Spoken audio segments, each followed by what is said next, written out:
Hi guys! So, this video is completely different from everything I've ever done. Well, first of all, it's in English, so I guess we can all... yeah. This is kind of, I guess you could call it a video essay on my year of rest and relaxation. So, this book was really famous on TikTok about 5 years ago, I think, and I bought it about 5 years ago. And that's why it's yellowish. I guess you can really see it. But it's really yellow because it's just so old. And I've never I wanted to read it, but at the same time I was like, don't really have the patience for it. But then this year in September, I was just so fixated in this book. I was like, okay, I need to read this. I kind of feel like it would really talk to me in this space that I'm in right now in life. So I picked it up. I think this book is really discussed because, obviously, of the topics that it talks about. But I still remember when I finished the book, literally, being on the last page and just what the fuck did I just read? Did I honestly just spend, 2 days of my life in this? At the first time, I didn't like it. Not even one bit. I mean, I guess you can kind of see it on the tabs, but it gets to a point where I'm just like, I've lost the plot. I don't know what's going on. That's for a reason. Yeah. I'm gonna give you guys a little... Well, if you say that I'm reading, it's because I'm literally reading. But okay. I'm gonna give you guys this little, story of what happens in this book. And this has spoilers in it. Just saying. But what is this book about? So, My Year of Rest and Relaxation. It's about a woman. We don't know her name. So, she's a narrator who isn't named. So basically when we talk about her, we say the main character or the narrator. Doesn't matter. But I genuinely didn't notice that until I finished the book. When I finished the book and I went online to search for people talking about it, I was like, okay, so what's her name? And then I saw a bunch of people saying that she isn't named, and I was like, oh my god, I didn't know this while I was reading. Because you just get so in her headspace that you generally don't even think about what's her name. So she doesn't have a name. Yeah. So this woman basically decides that she is going to sleep for an entire year. And why? She sleeps for this entire year because she believes that when she wakes up, she's going to have all of herself regenerated, basically. All of her trauma, everything just goes out. She doesn't have that. Which is interesting because every time I heard about this book, I generally thought that she slept throughout the whole year. And I know what you guys are thinking, okay, but that's not possible. Okay, but what she does in this book also isn't possible. But we'll get there. We'll get there. Things that we need to know about her. Okay, so she wants to sleep through this entire year. Why? She believes that her trauma and everything is going to be erased from her. But why? And how? Well, she is a white, very privileged girl, and she's basically rich. So she can sleep through this entire year because she doesn't have to worry about paying anything. Now, when I say this, yes, she is privileged in this type of thing, but she's an orphan. Both her parents have died. Her father died from cancer, and her mother died by suicide. Now, she never really had love from her parents, so this is a very big topic in this book. I feel like people, when they talk about this book, they sometimes forget to mention the grief and everything that goes into it, but I can understand why they don't mention it, or maybe why they don't feel anything towards this main character. But okay. So, we know the hook of the book. She doesn't have any parents, she is rich, so she can do whatever she wants, and she wants to sleep through an entire year. So, she has this best friend. Riva. Riva is maybe my favorite character from a book that I've ever read. I'm not even joking. I would read a book just from her perspective, because this must have been wild from her perspective. But we'll get there. Now, she has this best friend, kind of, I guess you can call that. And they have this weird relationship going on. I saw a girl talking about how it would be really interesting if it starts going from friendship to romance, and I can totally understand it. But they basically just have this very weird relationship towards each other, because they like each other but they hate each other. But more on our main character side, because Riva, she has problems. She has this whole thing that she's going through, but she still has to work. She still has to live life to be able to do other things. Now, our main character doesn't have to do that. She gets to do whatever she wants, and that's why I think they clash so much. Well, not just on that, but okay. So I guess you're wondering, how does she sleep for an entire year? Well, she starts seeing this psychiatrist. And she basically lies in all of the consultations. And she says that she doesn't get enough sleep, she has insomnia, she has really bad trauma, all of that. And now you're thinking, okay, so that's her fault. No, it isn't. The psychiatrist is a dumb bitch, literally.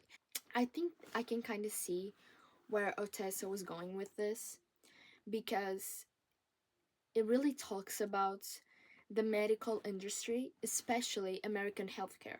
But it really talks about the medical industry and how sometimes people don't really care who you are.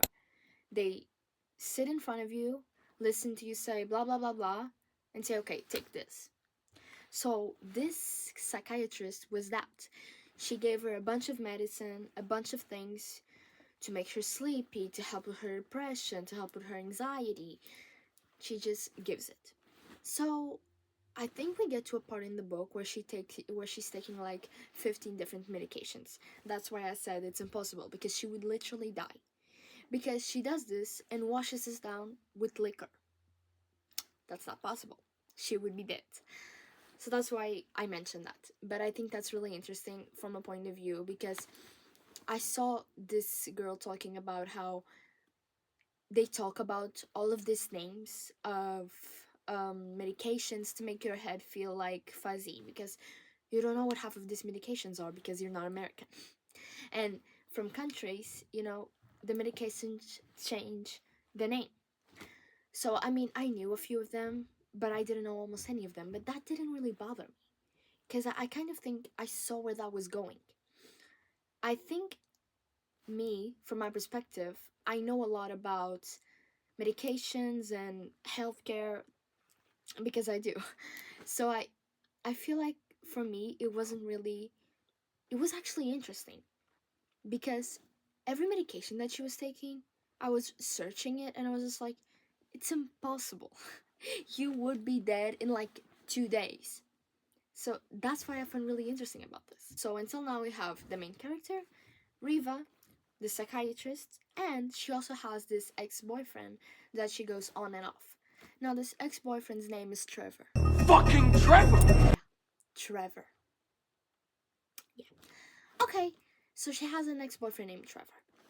This guy is a lot older than her. I actually think that they started dating when she was freshly 18 and he was like 27. I don't remember. But he's really abusive and he's really just a disgusting guy. And I think that the argument of the people that really didn't like this book is that they didn't feel empathy towards her because of the guy. They think that Trevor was put in the story for us to have empathy over the main character, which I kind of understand, but I didn't feel empathy towards her when we talk about Trevor, because he was disgusting, literally. We will get there. But he's just an abusive man. He's awful. So, this story is very slow paced, literally. We are inside the mind of a depressed young girl. So, this is really like, it just, the book drags itself. You know, I find it that when I start reading it, I couldn't put it down, but it got like to the middle, and like I couldn't anymore with it. I was just like, okay, no, I need a break. So I took a break, and then I picked it back up, and I was reading, and it didn't make any sense what I was reading. Sometimes I would go back on sentences and just be like, I don't understand anything I just read. And it isn't because it's hard, because it's not, but there's just some things here that are like, I'm sorry if the camera moved. So, how does the story kind of blend? As we're going through this, she goes from 3 medications to 15. And she's always on this day and night. So she isn't sleeping all day, but she's really sleepy. And when she sleeps for like two.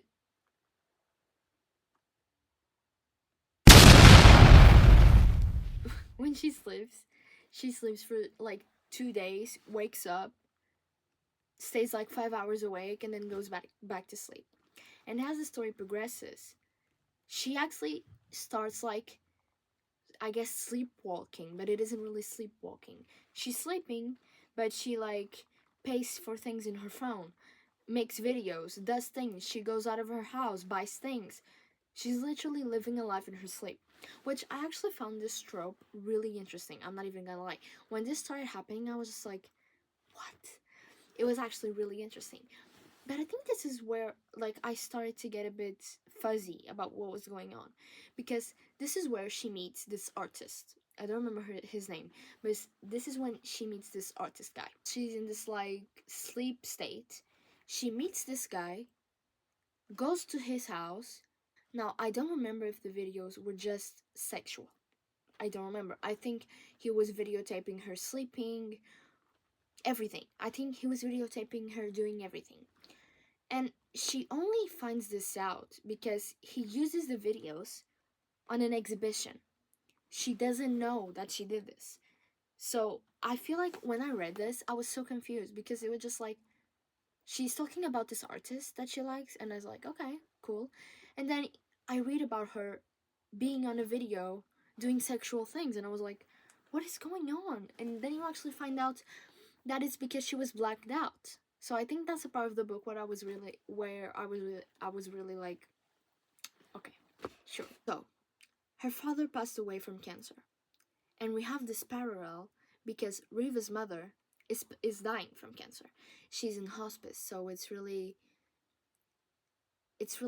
eerie to read it, at least as someone who has seen other people deal with it. It made me very emotional, especially because the main character didn't have like any warm feeling towards her friend. Like, your friend's mother is dying. Like, and I know what people say, like, oh, but her father passed away from cancer, she's traumatized. Okay, but these aren't thoughts that you should be having. Like, in page 6, she says her mother was dying from cancer. That, among many other things, made me not want to see her. I get it, but like, okay, sure. So, this is a very important point in the book. Then, the blackouts, get worse because Riva's mother ends up passing away, and this whole thing is very like eerie. But she basically goes to this kind of like spiritual retreat called Asylum. Yeah. So this asylum, it's supposedly like one of those rich kids, want to be away from the world, I'm gonna heal my inner child, those types of things. And the character, that's like in this part that doesn't have anything. It was just so boring. But like the main character, she herself doesn't care about anything.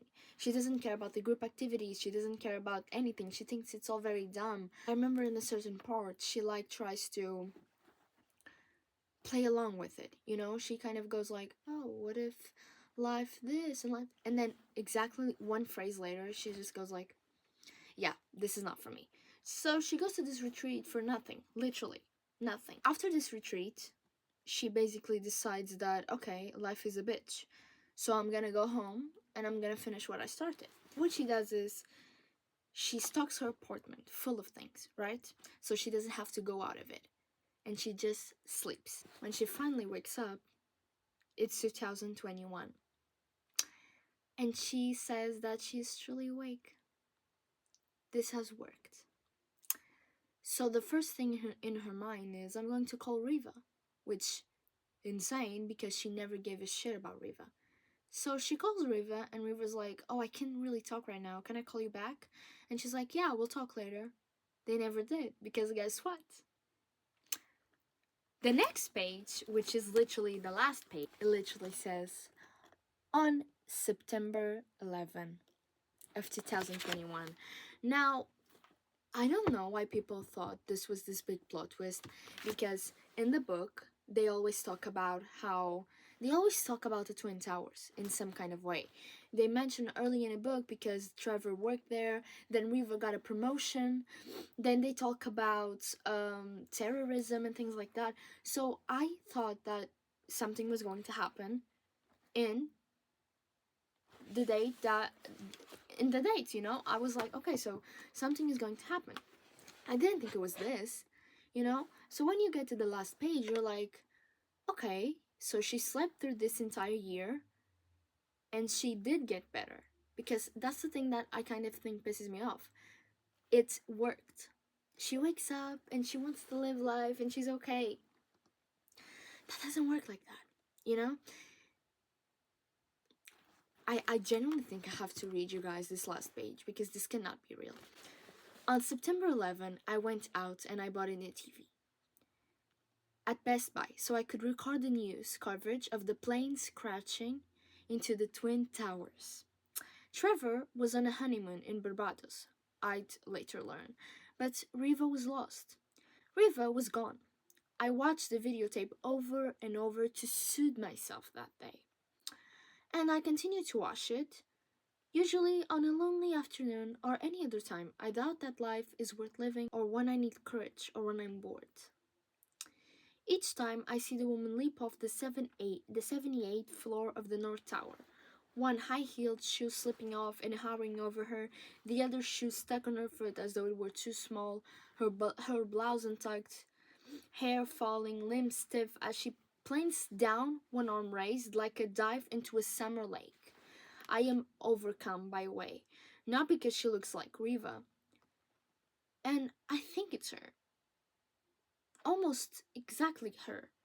Not because Riva and I had been friends, or because I'll never see her again, but because she's beautiful. There she is, a human being diving into the unknown, and she's wide awake. This is insane. And I know what the character is trying to do. I know what the author is trying to do. This entire book is satire, you know? She's making fun of, this isn't real, you know? You're not supposed to take this seriously. But how can you not to? Like, this woman wakes up from a year of a depressive episode where she sleeps through it, and the first thing she does when she wakes up is seeing her best friend jump off the Twin Towers. Now, I'm not from America, so, and I wasn't even born, you know, but of course I know what happened on September 11, you know? Of course I know about the Twin Towers, of course I know it was horrible. For you to sit and write about how this woman wakes up from her depressive episode and is just so happy to see someone jumping off the building. Like, if that's not so sad. Like, the people there already dying from this terrorist attack, and someone choosing to jump off to death because she's gonna die if she stays there, she's gonna die if she jumps. And this main character is just like, it's so beautiful. Not because she looks like Riva, but she maybe is Riva. And she's just jumping into the wide Indian unknown. This is insane. I remember when I read this, I think I was so mad because I liked Riva so much, you know? So I think that's why I was so mad. So this is basically what happened. Now, I'm going to break it down for you guys, obviously, because this is very vast, you know? This is what happens in the story. But there's quite a few other things that you might want to know about. So when we open the book, the first thing that we read is, if you're smart or rich or lucky, maybe you'll beat the laws of man. But the inner laws of spirit and the outer laws of nature, no man can. No man can. This is from The Wolf That Lives in Lindsay by Johnny Mitchell. This is the first thing that we read, and I think this describes the book perfectly. So yeah, it doesn't matter that you're rich, it doesn't matter anything. You're still gonna have problems in life. And I understand why people say that they couldn't relate to the main character or that they couldn't have sympathy for her, because she is a bitch. She is insufferable. I could relate to some things about her, but she's just a bad person. Like, I'm sorry, she is a bad person. That doesn't mean that I didn't adore the book, because now I kind of feel like I have a treasure in my hands. Like, this is peak. This is like one of the best things I've ever read. But at what cost? Because I don't like this bitch. You know what I mean? And I kind of want to give you guys a few, like, things about why I don't like her. Well, that's very simple, I guess. On page 3, the first thing that we have about her is, I wasn't worried about money. We know, honey, we know. Also, something that I think is really interesting is that we are told that she's depressed, but she's almost, like, she doesn't have any, how do I say this? She doesn't have any self-destructive feelings, you know? She almost wants to destruct, I guess, things, but she doesn't have any, you know, like in page 7, she says, not that what I was doing was suicide, because she never even thinks about it, you know? She doesn't think about hurting herself, she doesn't think about anything like that. She literally just wants to sleep. Now, I do not want to, like, take away her grief, because I do think that's something that sometimes people overlook. I do not want to do that. I think that losing a parent to cancer and then another by suicide when you already didn't have a good connection with them can be so challenging.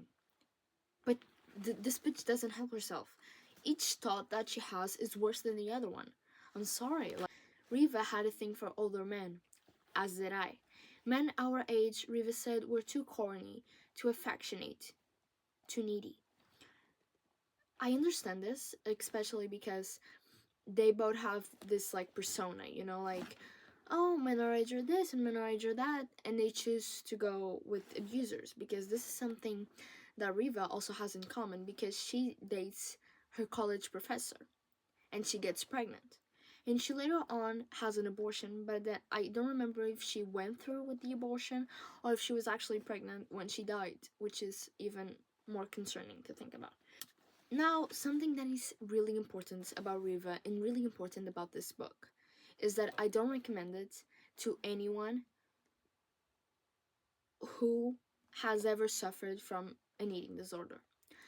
I feel like even if you are recovered, this can trigger you so much. I genuinely sometimes had to put this book down because this was so triggering. I'm not even joking. This book,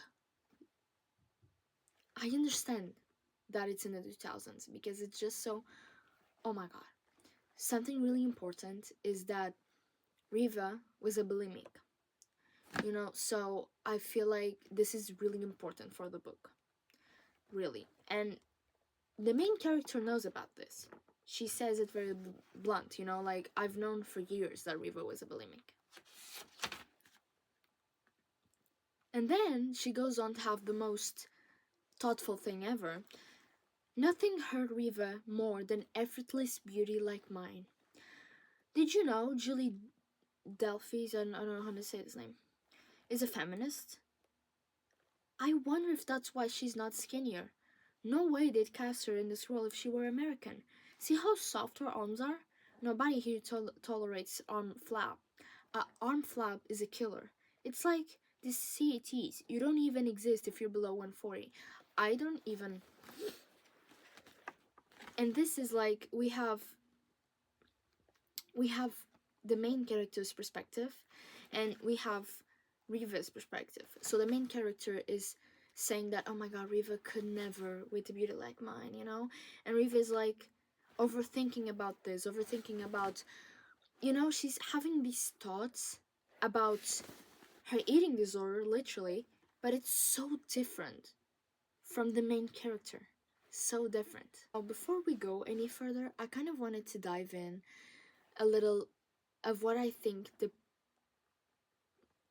themes of this book are.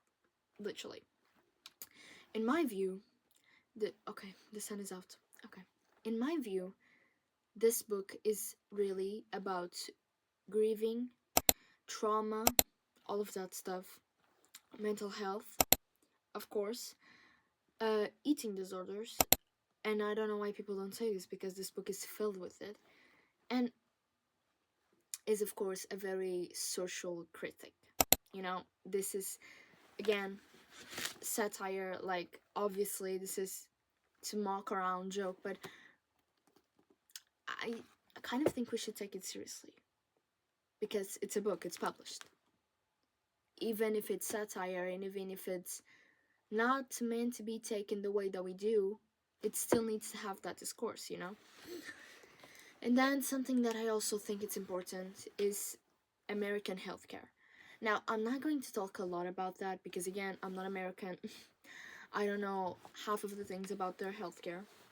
But I can talk about healthcare in general, which I also think is really important. Now, I also kind of wanted to put this here because I don't think the book has any plot twists. This isn't the book that, like, you take it and you're like, oh my god, I'm so excited, this plot twist and that plot twist. And a lot of people were saying that Riva dying in the end in the Twin Towers was a plot twist. Where?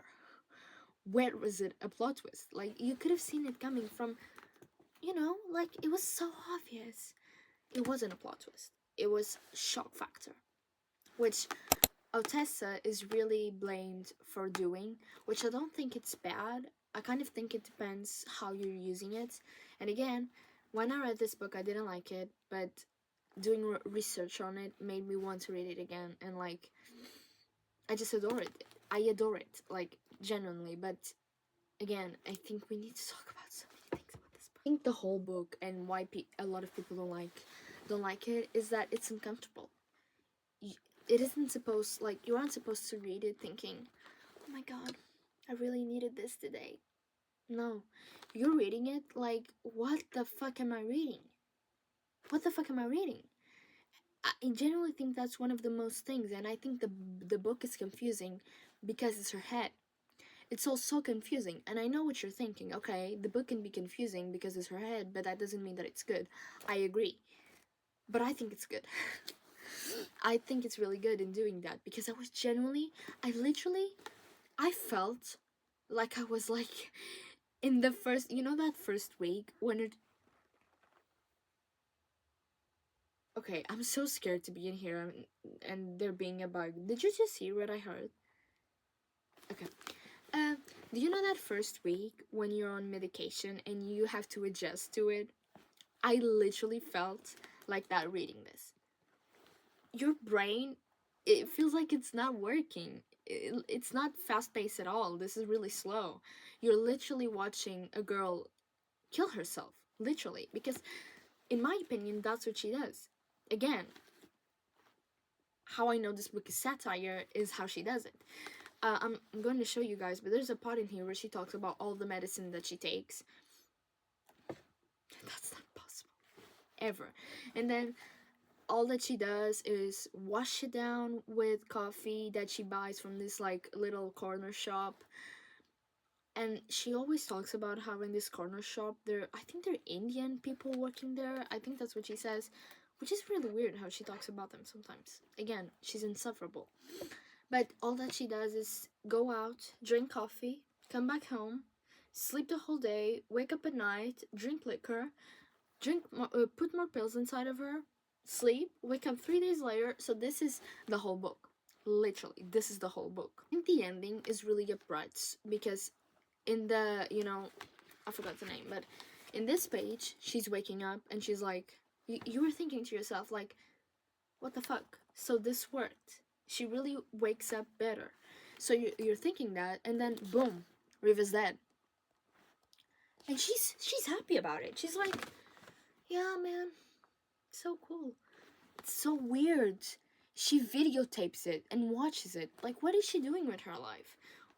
Oh, I forgot to mention this, but she's an art major. And you can totally see that. She is such an art major. Literally, such an art major. She's those insufferable people who study art and who are just like above everyone and above everything. And you know, she's like that. And she works for a gallery during some time. She basically sleeps all day in a storage room. And that's like kind of the start a little bit of the book. She just works in a gallery and sleeps the whole day. And I also think that a part of why people don't like this is because there's not really any filter on what she's saying. You know, I think some things in here I read that I was like, how do you even, like, an author write this? You know, this is just so bad. And that's it. It doesn't have any filter. There's no filter. I can find you guys some that are just really hard reading, really hard. I mean, that one that I read a few that I read just now, that she talks about how Julie's a feminist and why she's not skinnier. That's definitely not having a filter. I mean, you know, something that I think is kind of having no filter. Don't be a spaz. I said when her mother's cancer spread to her brain. This is the main character talking about Riva. But I have here a really bad one that I kind of wanted to show you guys because it's really bad. She is just like, I mean, yes, she is. I mean, yes, she is like a character that you don't like, but it isn't just that. Everything that is written in this book, almost everything, it's obnoxious to read. It's like, how do you even write these things and publish it? Like, I was reading it and I found it. It's really bad. So this is her talking about Trevor. And I mean, it's bad because of him, but you guys will see. One time he said he was afraid of too passionately because he didn't want to break my heart. So he fucked me selfishly, and when he was done, he'd get dressed, check his pager, comb his hair, kiss my forehead, and leave. I asked Trevor once if you could only have blowjobs or only sex for the rest of your life, which one would you choose? Blowjobs, he answered. That's kind of gay, isn't it? I said, to be more interested in mouths than pussies. He didn't speak to me for weeks. I've been searching for so long for that part because I really think it's so important to put here, just so you guys see how crazy this bitch was. But my system of notes isn't really working. If you guys want like a video on how I annotate my books, I can totally do that. I do it differently with every book, honestly, just like what I want to do. But I found it like a little bit easier on this one, you know? Oh, I found it. It's on page 50. I don't even remember what this is about. I literally don't. I think this was after she was like fired from the gallery that she worked at. I need to read you guys a little bit further so that you guys understand what is going on. You don't want pets? Pets just make messes. I don't want to have to go around picking dog hairs off my teeth. I remember my mother saying. Not even a goldfish? Why? Just to watch it swim around and die? Maybe this memory triggered the hemorrhage of adrenaline that pushed me to go back inside the gallery. I pulled a few, I don't know what this is, some kind of medication, from the box on my old desk, flicked the power switch to turn on the lasers, and stood between the stuffed black lab and the sleeping dog. This is a gallery that had pets and like animals. I forgot the name. Those that look alive but are dead. And I pulled my pants down, squatted, and shat on the floor. I wiped myself and shuffled across the gallery with my pants around my ankles and stuffed the shitty drug into the mouth of that bitchy poodle. That felt like vindication. That was my proper goodbye. Yeah. So you are told that you are dismissed from a work, and the first thing that you think about is about shitting on the floor and putting on the mouth of a dead dog. Okay, now I kind of wanted to go a little bit into depth of these characters. So, as I've said it before, the main character is insufferable. And I've showed you guys some things, but there are others that are really bad. She had this thing of competing kind of with Riva, because if you kind of want to put it on today's age, you can kind of see her as a self-destructive person, and Riva as like a wellness being, like, let's go up, let's get up, let's go to the gym, let's do this and do that, even though she's really struggling. So Riva didn't really like that she was on drugs. So we have this quote here that said, she also didn't like the fact that I was on drugs. And then she goes on about saying how Riva didn't like her mixing liquor with drugs and that she isn't drugging herself. And then she says, I was on drugs. And I also find this part really funny on page 12, because she literally says, I'm taking some time off. This is my year of rest and relaxation. Because imagine saying this to someone. Oh yeah, I'm just taking my year off, you know? I'm just gonna sleep the whole year. Yeah. She also has this like really like, she's better than everyone else and better than Riva. She's always better than Riva. So she has this phrase on page 13.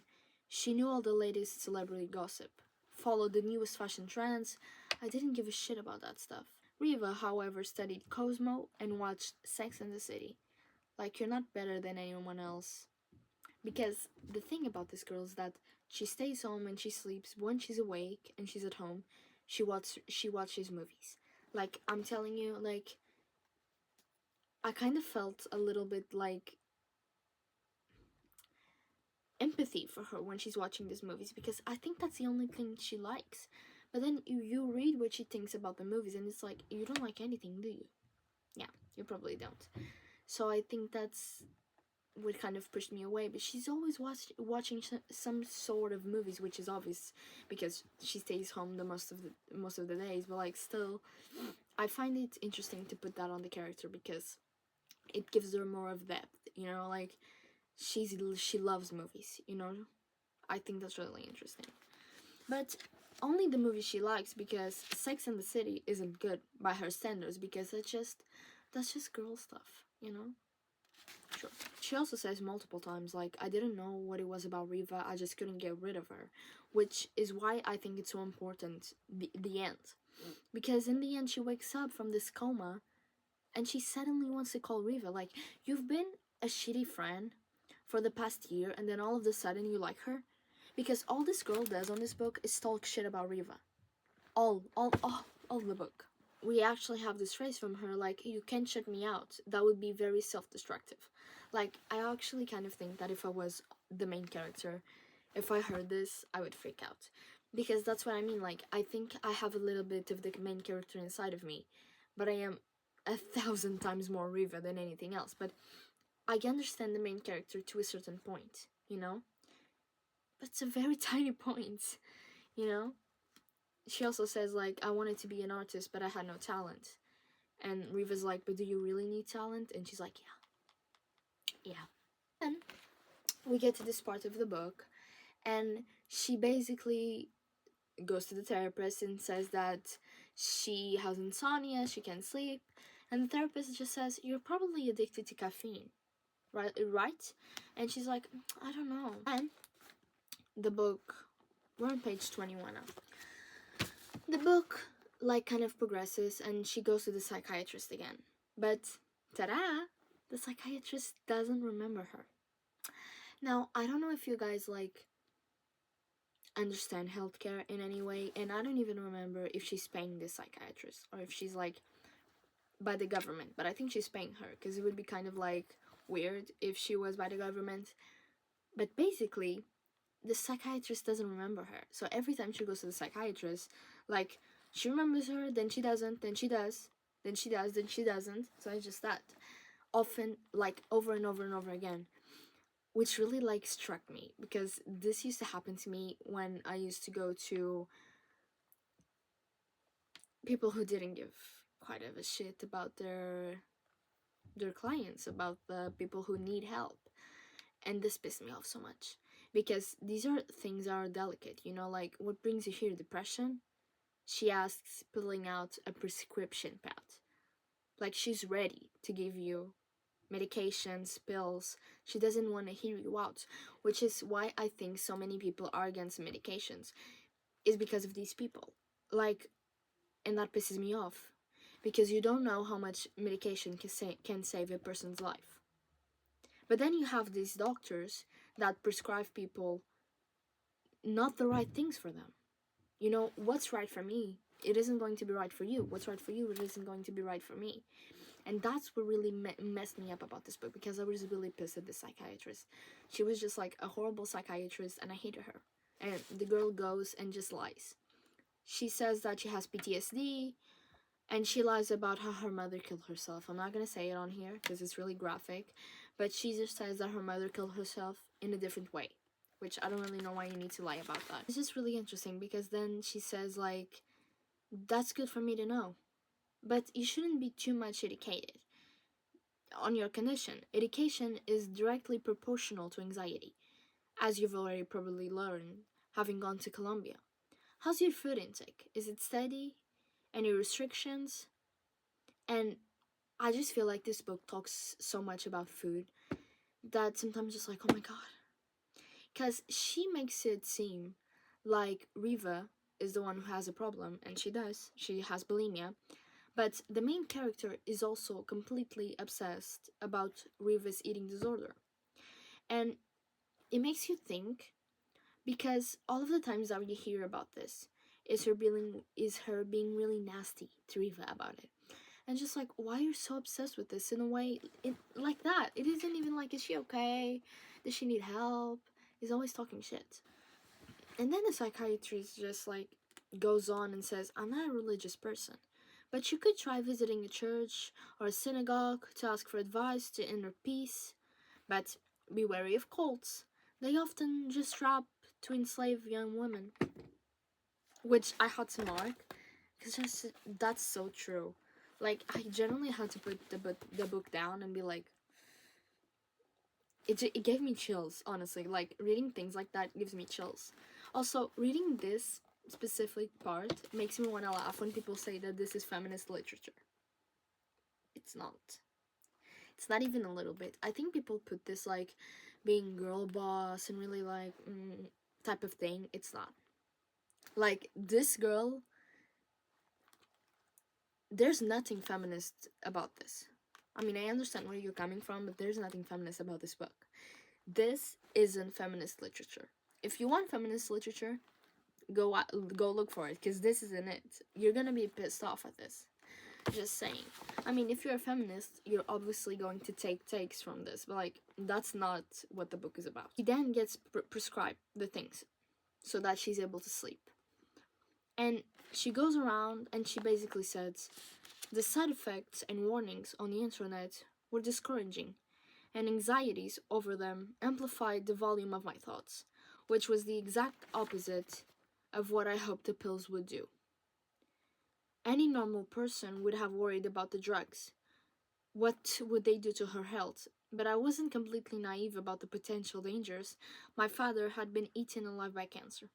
I'd seen my mother in hospital full of tubes, brain dead. I'd lost a childhood friend to a liver failure after she took some type of medicine. In high school, life was fragile and fleeting, and one had to be cautious. Sure. But I wouldn't risk that if it meant I could sleep all day and become a whole new person. So I think that's the thing that's really hard to believe, is that she truly believes this to her core. And this is where I can kind of give her a little bit of, you know, because this reminds me a lot of like OCD rituals. You know, like you believe something and you know it's dumb, but that's the thing, she doesn't know it's dumb. She truly believes this to her core. And I say this because with OCD like type of beliefs, you are trapped in that, you know, you can't get out of that. But I think it's kind of different to this one, you know. She literally says, I trusted that everything was going to work out fine as long as I could sleep all day. And then on the same page, She says, but I was tall and thin and blonde and pretty and young. Even at my worst, I still look good. Why are you putting that on a book? She's just insufferable. Imagine hanging out with someone and you're saying like, oh, my life just like hasn't been that good. And she looks at you, yeah. But at least I still look like an off-duty model. This bitch says this in here. She literally says, I look like an off-duty model. For sure. Remember when I was talking about Trevor? Well, yes. So she has this thing with Trevor where she's like, do you prefer blowjobs or sex? And he literally says, blowjobs. And he stops talking to her. This is very like, they don't see each other for months, and they see each other, then they don't see each other, blah, blah, blah, blah. And she literally says, I was kid stuff. I was nonsense. I wasn't worth the calories. He said he preferred brunettes. They give me space to be myself. He told me blondes are distracting. And it's just like, and then she says on the end, but I look like an off-duty model. And something that I think is really like no filter is, I don't even remember what's going on in here, but I just have like disgusting written, because I think this was like a gallery with like monkeys touching each other sexually. I don't know. I was just like, this is disgusting. What am I reading? Really interesting on her obsessive like thing with eating disorders and all of that is that she introduces people like this. She was an anorexic goth. Who introduces people like this? Like, this is insane to me. Like, I couldn't even talk about this, like, to myself alone. I wouldn't say this. Like, I understand, but, like, I don't know. I just really hate this bitch. I think that if I knew her personally, I wouldn't like her at all. As we get further into the book, we kind of, like, are reminded a lot of her mother and her dad, which I think is really the point, because you get all of this nonsense, and then all of a sudden, this is the reason she wants to sleep. And this actually is really powerful thing, where she says, oh, sleep. Nothing else could ever bring me such pleasure, such freedom.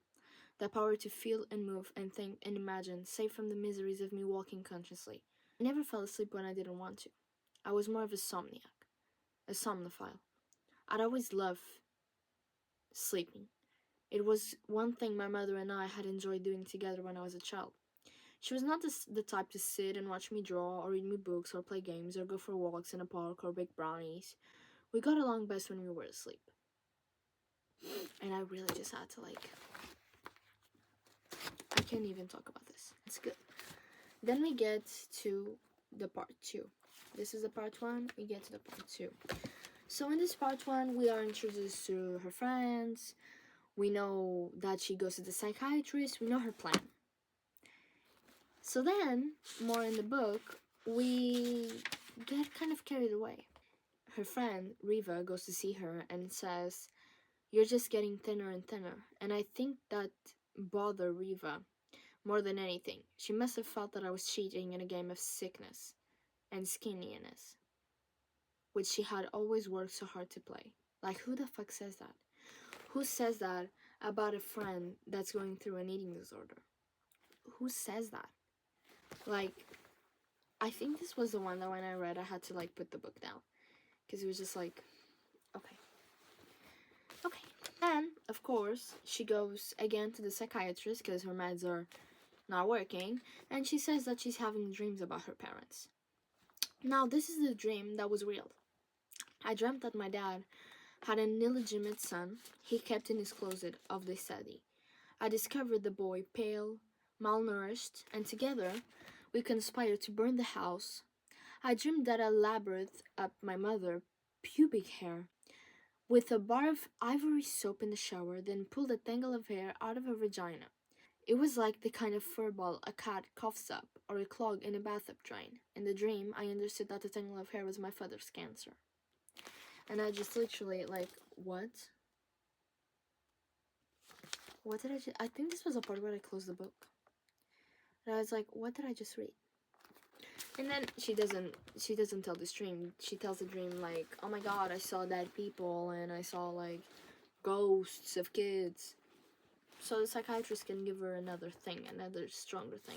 I think this is a part that is very sensitive because we can kind of see a little bit of human in her. That's when she's selling the parents' house. And she says, I didn't care about the housing market or how much money I could get. I wanted to hold on to that house the way you'd hold on to a love letter. It was proof that I had not always been completely alone in this world. But I think I was also holding on to the loss, to the emptiness of the house itself, as though to affirm that it was better to be alone than to be stuck with people who were supposed to love you, yet couldn't. And I think this is really important because even when she wasn't an orphan, she wasn't loved. So, I mean, yes, it would be horrible if she was an orphan and she had lost all her love, but it's also really horrible to be an orphan and you weren't loved. Because how can you get through that rejection when you were a child?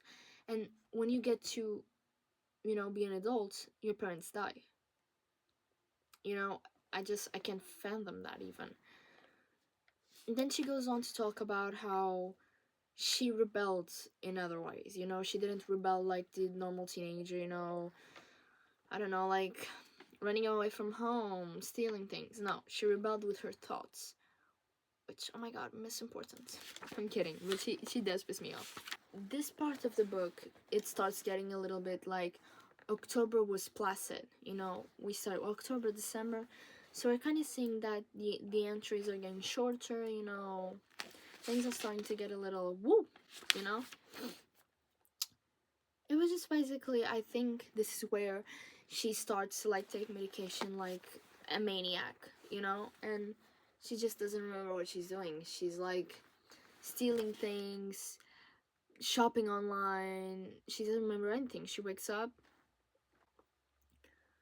I think an important part of this is also like when Riva goes to her house and she's like, why is your cell phone frozen in a bar of ice in the bathtub? And the main character is just like, oh, I don't know. But it's like, what? You had to freeze your phone not to text people in your sleep, supposedly? Okay. Then we get to the third part. I think this part is like the one that hits me the most, maybe. Yeah. This is where she starts like really losing it. She literally says, in my sleep, I had written messages saying that I'd like if people came and tied me up, held me hostage, and I'm not gonna read this. I'm gonna put it here, but like just one day I woke up to discover that I had dug my digital camera and sent a bunch of strangers snapshots of my butt, my nipple, the inside of my mouth, like, it's just like insane. It's just like insane. Riva basically said, smoking kills you. And then, the main character says, well, yeah, my smoking has nothing to do with your mother. Which I agree. I just think, I kind of can feel for them. For the two of them here. Which is insane, because this girl's a bitch. This still works. You guys know how old this is? I'm sorry, this has nothing to do with the book. I bought this because of Phoebe Bridgers. And yeah, this still works. Does this make any difference? I don't know, it's cute. I'm gonna let her. I'm sorry. It says something new. I don't know if this is confusing. This is my first time ever doing this, and I have a lot of thoughts about this book, so I'm really sorry if this is confusing. I'm trying to make it less confusing on the editing, but like, I try to make a script, but like, I can't follow a script. I just go out of it because I remember things, and yeah. We have like a very long part of me putting no tabs, which I kind of want to know why. Because for me to not put anything, again, Riva goes to see her, and she says, you look like a skeleton, you look like Kate Moss. No fair. Okay, this is actually really important. We get to a part in the book, this is like 200 pages in, and she just basically says, occasionally over the years, when I'd felt abandoned and scared, I heard a voice in my mind say, I want my mommy. I looked to the note and read it, as a reminder that she'd actually been like and how little she cared about me. It helped.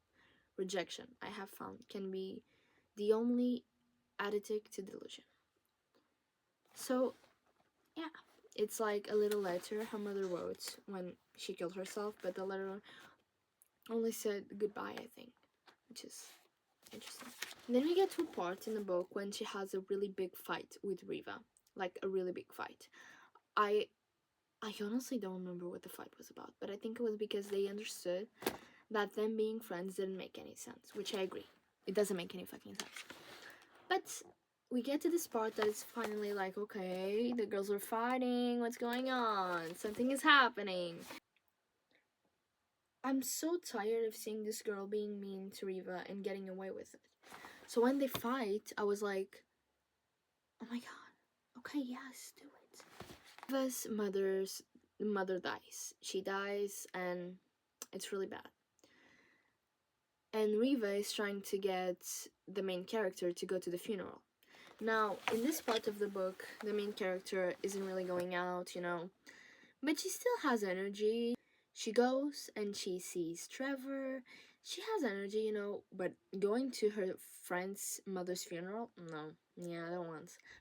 Now, I understand that I can be very triggering, but like, the way she went on about it was horrible. But basically, she went to Riva's mother's funeral, and it was really bad, in my humble opinion. And the whole time in the car, Riva is trying to like make small talk, catch up, and the only thing this bitch knows to say is, I want to sleep. Like, when I get to your house, can I sleep? I need to sleep. And Riva's like, yeah, you can sleep, blah, blah, blah. And during the whole time, she's talking shit about the neighborhood, talking shit about the house, talking shit about the family. It's horrible. Then she goes to Riva's room and sleeps, supposedly. And she's talking shit about the room. Then she's saying that she sees Riva and she doesn't really want to go to the funeral and she doesn't have clothes. So she's telling Riva this, and Riva's like, no, you can just wear something that my mom has in her closet. And she's like, no, I don't want to wear your dead mom's things. And it's just like really bad to have to beg your friend to go to your mother's funeral. That's just.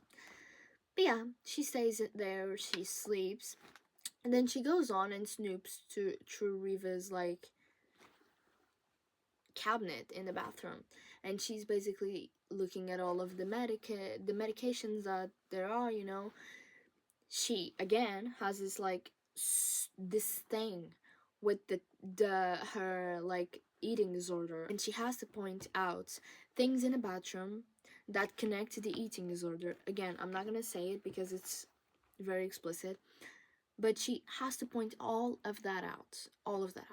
And again, she's talking to herself. So it's like, and it's not even in a place of concern. It's like, oh yeah, of course, this shit is here, Like, oh my god. So basically, the funeral happens. I found it kind of hard to read because it was just uncomfortable. Again, the book is uncomfortable. The funeral happens. They go back to her house. And Riva asks if she can stay. Now, what happens is really weird. They like watch a bunch of sex movies, porn, together on the TV, and it's just like, it's a really weird thing to do, together with your friend. And she's basically like thinking of Trevor. And this to me was the thing the book that stuck to me the most. She says, his favorite thing was to fuck my mouth while I was laid on my back pretending to be asleep, as if I wouldn't notice his slamming into the back of my throat. This is rape. What you're describing is rape. I genuinely had to put the book down because I was genuinely like, what the fuck? That's what I mean by no filter, because it doesn't even like build up to this thing. Like she's just like, yeah, that happens. It's normal. I don't really care. Then we get to part 5. Now, here she's really like out of it. Like, she's not really here, Her friendship with Riva is kind of getting worse. Yeah. Then it goes like 2 months. So this thing with Trevor, she's thinking about it. She goes to sleep. 2 months pass. she's still thinking about Trevor. So she calls him up and she's like, "Yeah, I've been sexual assaulted. Can you come over?" And he's like, "Who is this?" And then you just hear a woman's voice and it's like, "Who's this?" And the guy's just like, "Nobody, wrong number," and he hung up. And then she says, "I lied. I hadn't said anything online in days by then. My voice had a sexy rasp." And this whole thing passes and we get to the sixth part. Riva goes to the main character's house and starts seeing all the medicine that she takes, and she's like, "Do you have something to lose weight?" And she's like, "I don't really know if this like helps you lose weight." And she's like, "But can your psychiatrist get it for me?" And the main character's like, "I don't think so."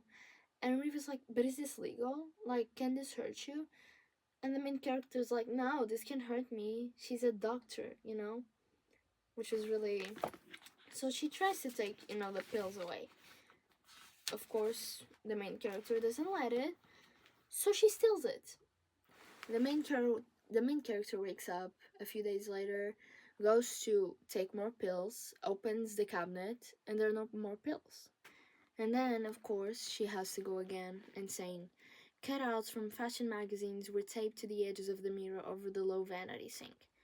Claudia Guess jeans ad, Kate Moss in her Calvins, runaway stickers, figures, Linda Evangelista, Kate Moss, Kate Moss, Kate Moss. There was a bowl of cotton balls and squabs, a bowl of bobby pins, 2 huge bottles of Listerine. Next to the cup, there must have been a half dozen. I'm not gonna say this. Yeah, it was just bad. We get to the seventh part. She says phrases that are very like cult-like. Like the second awakening was at midday. What? She basically just like sleeps through all of this. She sleeps through everything. We just have like the dates marked and she says what she was doing. During this period, my walking hours were spent gently leveling, growing.